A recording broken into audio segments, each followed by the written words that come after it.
राम राम साथियों। ईरान ने करा इजराइल के ऊपर हमला, ठीक है। अब पहले खुरक लिया है ईरान ने, ठीक है, और सेकंड बारी है इजराइल की। अब इजराइल के बारे में भाई एक बात मशहूर है कि मारता कम है, घसीटता ज़्यादा ही है, ठीक है। अब उसके घसीटने से जो एक माहौल बना हुआ है पाकिस्तान के अंदर, डर का माहौल है, तो आओ आपको सुनाता हूँ उस डर के माहौल में उभरती हुई कॉमेडी। तो चलो शुरू करते हैं आज की वीडियो की। ईरान और इसराइल के बीच जंग हो रही है। ईरान हमारा पड़ोसी मुल्क है और अगर इस रीजन में जंग होती है तो पाकिस्तान की सलामती को भी बहुत खतरा होगा। महंगाई बढ़ेगी, गुर्बत बढ़ेगी, हर चीज़ के प्राइस में इंक्रीज होगा। चीज़ें फ्री मिल रही हैं, आगे भी महंगाई आसमानों की तरफ है, लेकिन बहुत बड़ा असर पड़ेगा। क्या कहेंगे इस पे? असर जो पड़ा है, यानी कि आपके पास असला है ना, एटम है ना आपके पास। एटम तो बहुत बड़ी है हमारे पास। क्या फायदा जब दूसरे मुसलमानों के लिए इस्तेमाल ही नहीं करेंगे। अगर एक मिसाल भी छोड़ देना, वो जंग नहीं कर सकते थे, एक बच्चा भी नहीं मर सकता। तो क्या एटम ताकत क्या फायदा हमें बताएं। तो कहीं ना उनका दफा करें। क्यों नहीं सामने आ रहे? यह फौज का मसला है ना, हमारे पास असला है, एटमी ताकत है, हर चीज़ है, उनका कोई नुकसान भी नहीं होता। एक मिसाल ही तो क्या चला सकते हैं आप एटम बम जिसकी आप बात कर रहे हैं? हम जब हमारे इस्लाम पे ऊपर खतरा आएगा तो हमने चलाना ही है, और क्या करना है। उनको देखने के लिए बनाया हुआ है। आप बताएं, देखने के लिए बनाया हुआ है? कब चलाना फिर? नहीं, देखने के लिए बनाया हुआ है या किसी की शादी बारात के लिए चलाया बनाया हुआ है? ये तो आपको पता होगा। हमें क्यों पता होगा? आप हमारे से ज्यादा सीनियर हैं, आप हमारे से ज्यादा जब हमारे पास है नहीं तो हम कैसे बता? मिडिल क्लास हैं आप। हमारे पढ़े लिखे नहीं है? नहीं, अल्हम्दुलिल्लाह मैं पढ़ा लिखा हूँ, कितना पढ़े आप? काफी पढ़ा हूँ, अल्लाह का शुक्र है। मतलब काफी पढ़ा हूँ, शुक्र है। काफी मतलब कितना का पढ़े हुए हैं? मुझे भी तो हैरत हो रही है। ऑडियंस में कितना? मेडिकल के डिप्लोमे वगैरह किए हैं। मेडिकल के कौन से डिप्लोमास किए? 3 के नाम बता दें। 3 के नाम बता दूँ? डिस्पेंसर का किया हुआ है, ठीक है। अच्छा, डिस्पेंसर का डिप्लोमा हो। ओटी का किया हुआ है, फिजियोथेरेपी का किया हुआ है। अच्छा। और भी किसी के नेम पूछ रहे हैं, बता दो। अच्छा, इसमें से पाकिस्तानी ऑथर्स की कितनी की किताबें पढ़ी हैं? मैंने कुछ नहीं पढ़ा उसमें से। और बता। पाकिस्तानी ऑथर्स नहीं पढ़े आप? नहीं, मैंने कुछ नहीं पढ़ा। जाहिल कौम को देख लिया तुम लोगों ने, विचारधारा देख ली। अब ये कह रहे हैं जब इस्लाम पर खतरा आएगा तब ये एटम बम चलाएंगे। अब मैं तो ये देख रहा हूँ कि कई सालों से इस्लाम खतरे में ही है, ठीक है। चला के लिए हाँ, ये चला ही नहीं रहे, इस्लाम खतरे में ही पड़ा है। अब इन्हें समझ में नहीं आता ये कौन से खतरे का वो लगा रहे हैं, अंदाज़ा लगा रहे हैं कि भाई साहब कितने खतरे में आएगा तो हम चलाएंगे। देखो, यूक्रेन की माँ बहन एक हो गई, इस्लाम खतरे में आ गया था, उस समय भी आ गया था, ठीक है। उसके बाद गाजा पट्टी को ठोक दिया, रगड़ दिया, पील दिया, थूक लगा लगा के बख्तर हुरों के पास भेज दिया, ठीक है। आज उन्हें ओवर टाइम करना पड़ रहा हुरों को, ठीक है। तब भी इस्लाम खतरे में नहीं आया, तब भी वो एटम बम नहीं चला, समझ रहे हो।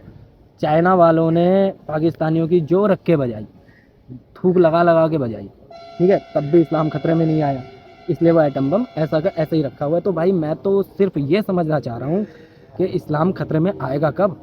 जब ये पाकिस्तान का एटम बम फूटेगा। मैं भी ये सोच रहा हूँ, क्योंकि आज 6 दिन की जो वॉर हुई थी उस समय भी इस्लाम खतरे में था, ठीक।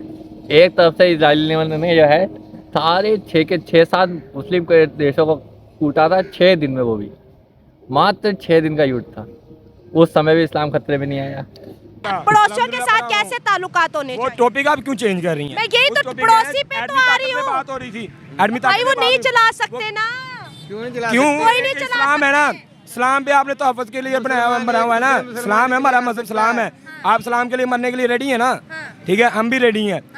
अगर इस्लाम पे खतरा आएगा तो वो जो एटमी ताकत बनाई एटम हुई है, बम चलाएंगे तो बदले में वो भी मेहंदी के लिए बनाई हुई है, बताइए मुझे, या देखने के लिए चला सकते ना, नहीं चला सकते वो। इस्लाम पे ही खतरा है ना। जो मस्जिद अक्सा हमारी, वो हमारे जो उनसे 1.25 लाख अंबिया हैं, किबला अव्वल है हमारा। हाँ जी, हाँ। किबला अंबिया, वो हमारे जो साहब हैं, अंबिया जो भी हैं, ठीक है, उनकी एक वो कहते हैं, फतवा हुई थी। हाँ जी, ठीक है। ठीक है, उस पे अब खतरा है, इस्लाम पे खतरा हो रहा है ना, ठीक है। तो कोई एक्शन ले ना, गवर्नमेंट क्यों नहीं ले रही? तो जितनी नॉन मुस्लिम कंट्रीज है इसराइल के साथ खड़ी है, तो मुस्लिम कंट्रीज क्यों नहीं नजर आ रही? सबसे बड़ा तो मुल्क इस्लामी सऊदी अरब है। क्यों नहीं ले रहे एक्शन? क्यों नहीं साथ स्टैंड हो रहे उनके साथ? यही तो हमारा अवाम का क्वेश्चन है, क्यों नहीं हो रहे स्टैंड? अब हल क्या है इसका? हल आप निकालें। ये सवाल के ऊपर सवाल है, सवाल के किसी और से बात करते हैं और जानते हैं कि ये पाकिस्तानी काफ़ी है। ये अकेले खड़ा हो जाए ना इसके एटमी ताकत के साथ, तो चले जी, पाकिस्तानियों का आखिरी फैसला है जी, एटम बम चला दो। पाकिस्तानियों का तो कहना यह है कि एटम बम चला दो। आप क्या कहना चाहोगे?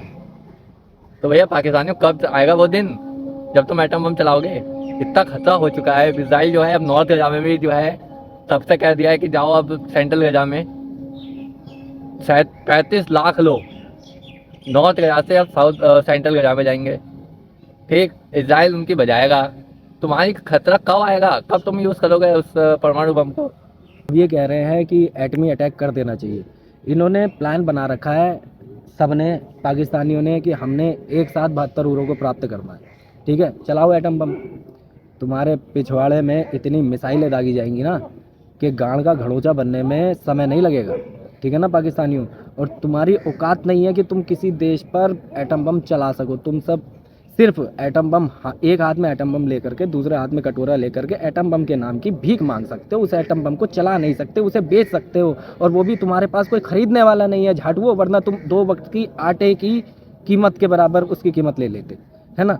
फिर भी तुम्हारे पास खाने को आटा नहीं है, तो इसका मतलब कहीं ना कहीं तुम्हारा वो जो एटम बम है ना, वो भी एक ढकोसला है।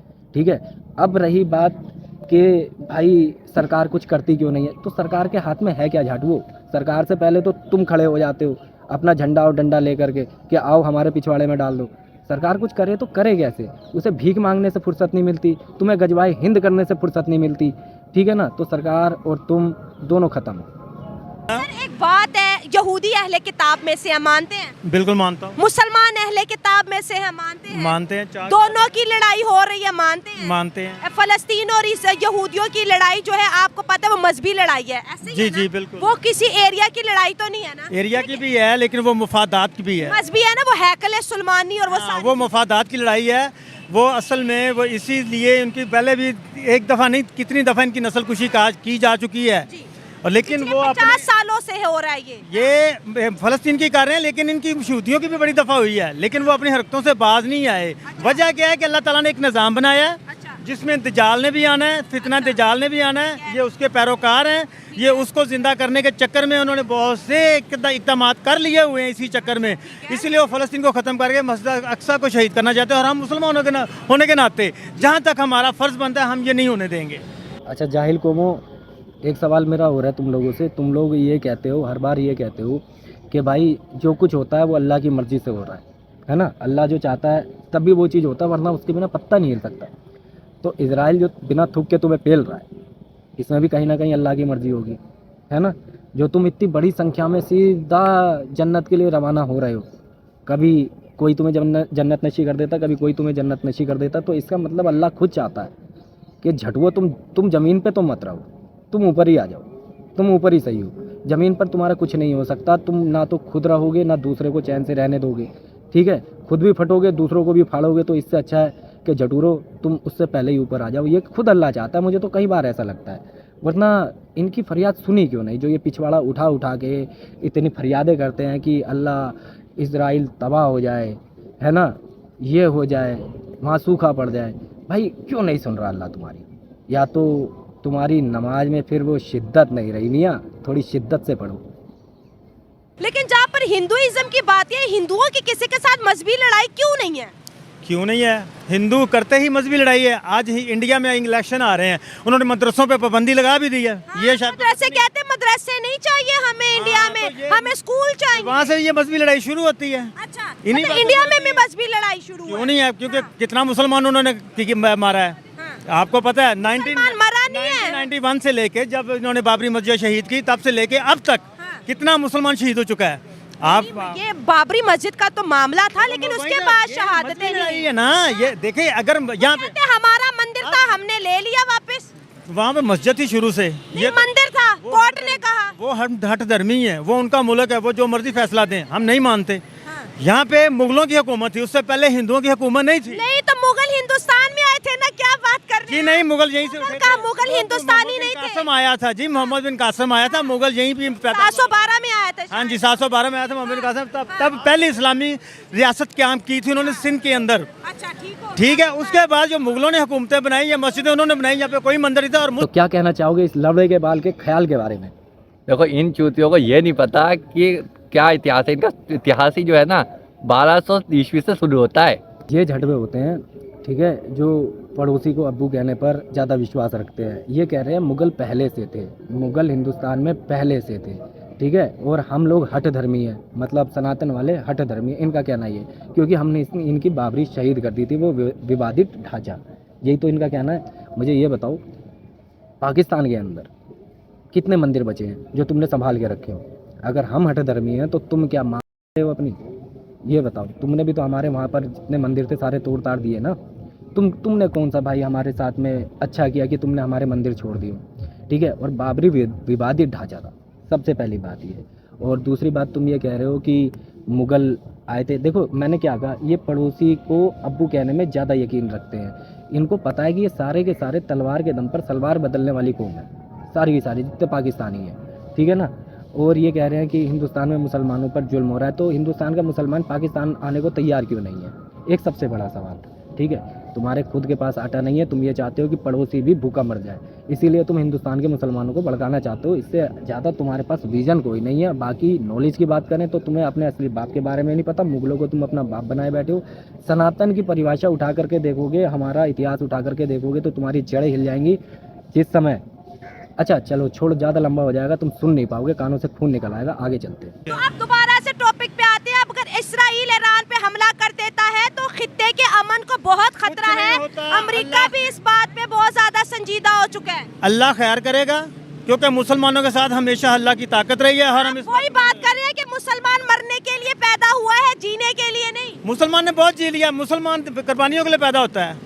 मुसलमानों को हमेशा कुर्बानियों के लिए अल्लाह ने पैदा किया। और मुसलमानों इस जंग में लड़ेंगे, मरेंगे, गज़वा हिंद करेंगे। हम गज़वा हिंद करेंगे, हम इसराइल के खिलाफ लड़ेंगे। हम, अल्लाह हमें मौका दे, हम हर जगह पे तैयार हैं। अच्छा मुसलमान हमेशा मरने के लिए पैदा होता है। कभी अपने घर परिवार में जा कर के अपने दादा परदादाओं से पूछना कि भाई तलवारों के दम पर सलवारें क्यों खोली थी? अगर मरने के लिए पैदा होने का जज्बा तुम्हारे अंदर था तो तुम्हें तलवारों के दम पर सलवारें खोलने की ज़रूरत पड़ती ही नहीं। बाप बदलने की ज़रूरत नहीं पड़ती, देश बदलने की ज़रूरत नहीं पड़ती, अलग हिस्सा लेने की ज़रूरत नहीं पड़ती। तुम वो गद्दार कौम हो जो अपने बाप की सगी नहीं हो सकती तो किसी और की क्या सगी होगी?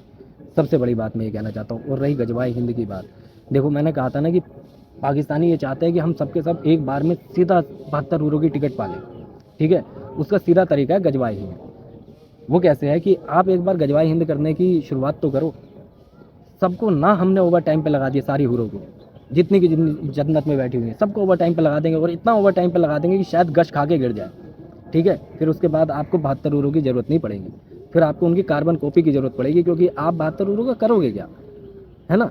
तो अब ये दिमाग से बिल्कुल ख्याल निकाल देना कि तुम गजवाए हिंद करोगे, क्योंकि हम तुम्हारे पिछवाड़े में धनिया बो देंगे, धनिया, ठीक है ना। फिर चाहे उसे चाटना चाहे उसे लगाना, वो तुम्हारी इच्छा है। बाकी कुछ और अपने विचार रखना चाहोगे पाकिस्तानियों के लिए तो बता दो। तो गजवा हिंद जब करना चाह रहे हो ना, हम भी तैयार हैं गजवा हिंद के लिए, ठीक है, कोई दिक्कत नहीं है। हम तैयार हैं तुम्हें जवाब देने के लिए। हम तैयार हैं गजवाए भगवा करने के लिए। गजवाए भगवा होगा, ये भी ध्यान रखना, हाँ ठीक है ना। ठीक, गजवाए भगवा होगा और हम तैयार हैं आराम से, कोई हमें दिक्कत नहीं है। मोदी जी ने हमसे कह रखा है कि बस आने दो पाकिस्तानियों को, और तुम्हें जगह भी बता रहे हैं। हाँ, कश्मीर में इसके घर में तो पर्सनली टेलीफोन भी किया था, टेलीग्राम से चिट्ठी भी आई थी इसके यहाँ पे। मोदी जी ने साफ कहा था जहाँ भोसड़ी का पाकिस्तानी कोई गजवाए हिंद की बात करते हुए दिखे उसके पिछवाड़े में छिला हुआ बाल डाल देना, बाकी योगी जी संभाल लेंगे, देख लेंगे। और जगह भी हमें तुमने तुम्हें पहले बता दी है ताकि तुम्हें शांति मिले। हाँ कश्मीर तो मिल गया। हाँ, दो जन्नत में भेजेंगे। पहली जन्नत होगी कश्मीर और दूसरी जन्नत होगी 72 जो ओवर टाइम पे होंगी, पता नहीं तुम्हारे नसीब में आएंगी या नहीं आएंगी। अभी इनका थोड़ा लाइन लगा लेना, कोई दिक्कत नहीं है, क्या पता हो जाए कुछ, है ना। तो फिलहाल तैयार हो जाओ और हम भी तैयार हैं गजवाए भगवा के लिए। आज की वीडियो को यहीं पे एंड करते हैं। वीडियो पसंद आई हो तो वो चैनल को लाइक और सब्सक्राइब कर देना। बाकी मिलते हैं नेक्स्ट वीडियो में फिर से बजाने के लिए, तो तैयार रहना। जय श्री राम। राम राम।